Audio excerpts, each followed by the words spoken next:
Headphone best নাকি earphone, কোনটা ভালো গানের জন্য আর কোনটা ভালো মনের জন্য, আই মিন কানের জন্য, সেটাই আজকের ভিডিওতে আমরা কথা বলবো। তাহলে আজকের ভিডিওতে আমি আপনাদেরকে বলবো হেডফোন বেস্ট হবে নাকি ইয়ারফোন বেস্ট হবে, মানে কোনটা বেস্ট হবে আমাদের কানের জন্য। সো বেশি দেরি না করে ভিডিওতে যাবানো যাক। সো পুরো ভিডিওতে আমি থাকছি সৌরভ এবং আপনারা দেখছেন SDO Tech। সো চলুন বেশি দেরি না করে ভিডিওটি স্টার্ট করা যাক। ওয়েট, ফার্স্টে কোনটা নিয়ে কথা বলবো, হেডফোন নাকি ইয়ারফোন? আচ্ছা, ফার্স্টে ইয়ারফোন নিয়েই কথা বলা যায়। বাজারে তো আমরা হেডফোন ইয়ারফোন অনেক রকমের দেখতে পাই, বাট দামেরও তো অনেক রকমের ডিফারেন্ট থাকে না। তাহলে কানের ব্যাপারটা নিয়ে যদি বলি, আমি বলবো হেডফোন ইয়ারফোন এই দুটোর ভিতরে কোনো পার্থক্য নেই। ইয়েস, দুটোই কানের ক্ষতি করে, আবার দুটোই বেস্ট। বুঝলেন না?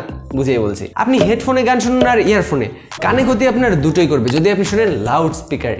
তাহলে ওভারঅল কানের ক্ষতি হেডফোন অথবা ইয়ারফোন নিয়ে নয়, বাট কানের ক্ষতি হচ্ছে সাউন্ড বেশি শোনা নিয়ে। বাট ওয়েট, সাউন্ড আমরা বেশি শুনবো কেন, এটা একটা কোশ্চেন। না, দুটোর ভিতরে পার্থক্য তো ভাই আছে, দিন আর রাত, বাট আমরা খুঁজে বের করবো কোনটা বেস্ট। সো হেডফোন কিনুন আর ইয়ারফোন কিনুন, ম্যাটার করে না কি কিনছেন, বাট কোশ্চেনটা হচ্ছে যে আপনার নয়েজ ক্যান্সেলেশন কোনটাতে বেটার আছে। এখন আবার অনেকে বলবেন নয়েজ ক্যান্সেলেশন কি, বুঝিয়ে বলছি আবার। তো নয়েজ ক্যান্সেলেশন হচ্ছে আপনার বাইরের যে সাউন্ড রয়েছে সেটা যেন আপনি যখন ইয়ারফোন বা হেডফোন ইউজ করেন তখন যেন আপনার কানের ভিতরে না যায়, অর্থাৎ আপনি শুনতে যেন না পান, এটাকেই বলা হচ্ছে নয়েজ ক্যান্সেলেশন। সো আজকের ভিডিওতে আমাদের বাজেট হচ্ছে 500 টাকা। 500 টাকার ভিতরে হেডফোন এবং ইয়ারফোন এই দুটোর ভিতরে কোনটা ভালো হবে আমাদের কানের জন্য, এটাই আমরা দেখবো। আচ্ছা, 500 টাকা কেন ধরলাম? কারণ আমরা বাঙালিরা সবসময় সস্তার ভিতরেই বস্তা খুঁজি, তাই সস্তা জিনিস নিয়ে ভিডিও বানানো উচিত, আর দামি জিনিস নিয়ে পরে নয় কথা বলি। আপনি যদি 500 টাকার ভিতরে ইয়ারফোন দেখতে চান, তাহলে আপনার কাছে নয়েজ ক্যান্সেলেশনের ক্ষেত্রে খুব একটা যে ইনহ্যান্সড আপনি ফিল পাবেন এমন কিন্তু হবে না। আপনার নয়েজ ক্যান্সেলেশন খুব একটা ভালো হবে না। আপনি যদি DM7 এর মতো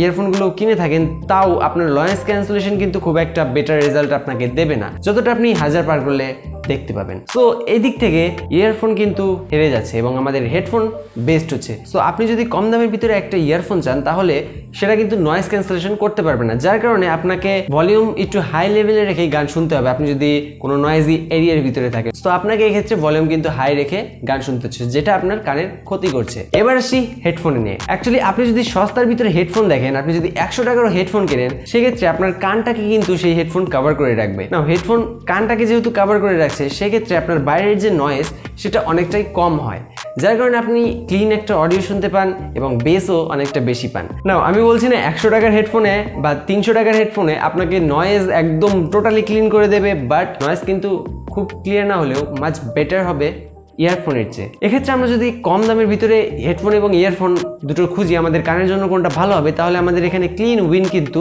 headphone, not earphone. By the way, একটা কথা, আপনি যদি বেস লাভার হয়ে থাকেন, অর্থাৎ গানে যদি একটু বেস পছন্দ করেন, তাহলে আপনি যদি একটা ইয়ারফোন দিয়ে এবং একটা হেডফোন দিয়ে গান শোনেন, অর্থাৎ একটা ইয়ারফোন থেকে গান শুনে একটা হেডফোন নিয়ে গান শুনে আবার যদি ইয়ারফোন আসেন, তাহলে আপনার ওই ইয়ারফোনের সাউন্ড কিন্তু মোটেও ভালো লাগবে না। বিকজ অফ হেডফোন কম দামেও সাউন্ড কোয়ালিটি কিন্তু বেশ ভালো প্রোভাইড করে, যেটা আমাদের ইয়ারফোন কম দামিগুলো পারে না। এখন এখানে যদি আমরা আমাদের ইয়ারফোনের প্রাইসটা বাড়াই, তাহলে আমরা যেটা দেখতে পাবো আমাদের কাছে কিন্তু ওয়্যারলেসও আসছে, দেন হচ্ছে ইয়ারবাডস। এখন আপনি যদি প্রাইস 1000-এর দিকে যান করবেন, তাহলে আপনি যেটা লক্ষ্য করবেন সেটা হচ্ছে ইয়ারফোনের যে নয়েজ ক্যান্সেলেশন সেটা কিন্তু বেশ ভালো কাজ করে অনেক ইয়ারফোনে। বাই দ্য ওয়ে, সেসব ইয়ারফোনের রিভিউ আমি করতে পারছি না, তার জন্য আই এম সরি, বাট দেখা যায় ফিচারে কি হয়। তাহলে এই গেল হচ্ছে ইয়ারফোনের হাই প্রাইসের ব্যাপার, যে যদি আপনি ইয়ারফোন হাই প্রাইসে কেনেন, অর্থাৎ একটু বেশি প্রাইস দিয়ে কেনেন, তাহলে আপনার ইয়ারফোনের কিন্তু নয়েজ ক্যান্সেলেশন ফিচারটা এটা কিন্তু একটু বেশি পাবেন, মানে বেশ ভালো রকমের পাবেন, এবং এইটা আপনাকে কানের ক্ষতি করা থেকে অনেকটা হলেও বাঁচাবে। নাও এবার আসা যাক হেডফোনের ব্যাপারে। সো হেডফোন কিন্তু আপনি পাবেন দু ধরনের, একটা হচ্ছে কানের ওপরে থাকে এবং একটা আছে পুরো কানকে ঢেকে রাখে। সো এই যে আমার হাতে যেটা দেখতে পাচ্ছেন P47, এটা হচ্ছে কানের ওপরে থাকে।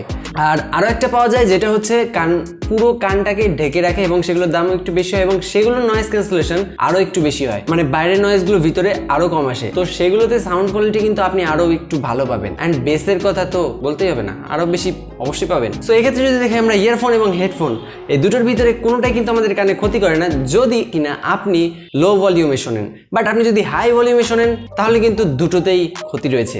বাট একটা জিনিসের ক্ষতি কিন্তু কোনোভাবেই নেই, সেটা হচ্ছে আমাদের চ্যানেলের subscribe button. Hit the subscribe button now, ভিডিওর নিচেই আছে। সো এই ছিল আজকের ভিডিওটি ভালো লাগলে অবশ্যই লাইক করে দিন, অ্যান্ড দেখা হচ্ছে নতুন ভিডিও নিয়ে। আজকের মতো বাই বাই।